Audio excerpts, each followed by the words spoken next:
नमस्कार दोस्तों, स्वागत है आप सभी का सिंहासन बत्तीसी की अद्भुत यात्रा के अगले भाग में, जहां हर पुतली राजा विक्रमादित्य की महानता से जुड़ी एक नई सीख देती है।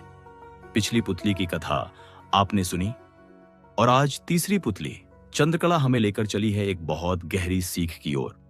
तो आइए शुरू करते हैं आज की प्रेरक और अद्भुत कथा। तीसरी पुतली चंद्रकला ने कहना शुरू किया, एक बार मेहनत, पुरुषार्थ और किस्मत, भाग्य के बीच यह बड़ा विवाद छिड़ गया कि इंसान की सफलता किससे मिलती है, मेहनत से या किस्मत से। पुरुषार्थ बोला, मेहनत के बिना कुछ भी संभव नहीं।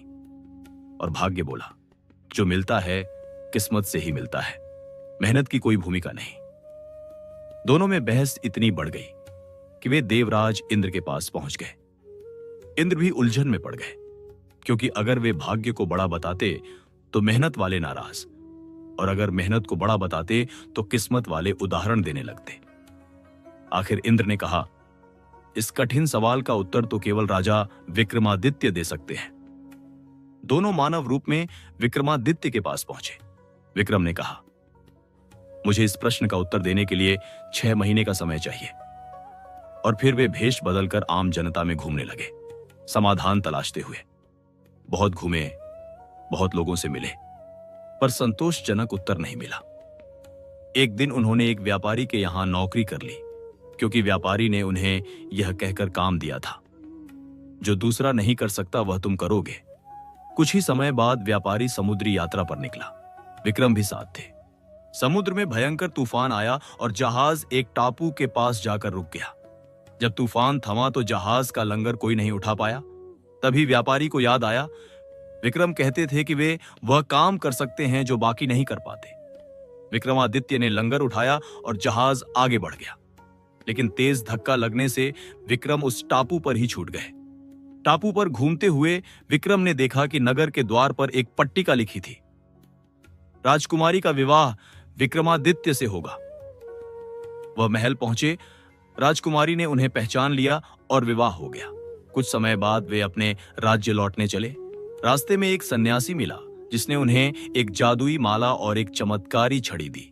माला की शक्ति थी, उसे पहनने वाला अदृश्य हो जाता था और उसके हर कार्य सिद्ध हो जाते थे। छड़ी की शक्ति थी, सोने से पहले कोई भी आभूषण मांगो वह मिल जाता। विक्रम राज्य की ओर लौटे और एक उद्यान में रुककर सेवकों को वापस भेज दिया। वहीं उन्हें एक गरीब ब्राह्मण और एक भाट मिले, जो वर्षों से उसी उद्यान की सेवा कर रहे थे। विक्रम का हृदय पिघल गया। उन्होंने वह माला भाट को और छड़ी ब्राह्मण को दे दी। दोनों बहुत खुश होकर उनके लिए आशीर्वाद देते चले गए। अब 6 महीने पूरे हुए। पुरुषार्थ और भाग्य फिर उनके सामने खड़े थे, अपना उत्तर लेने।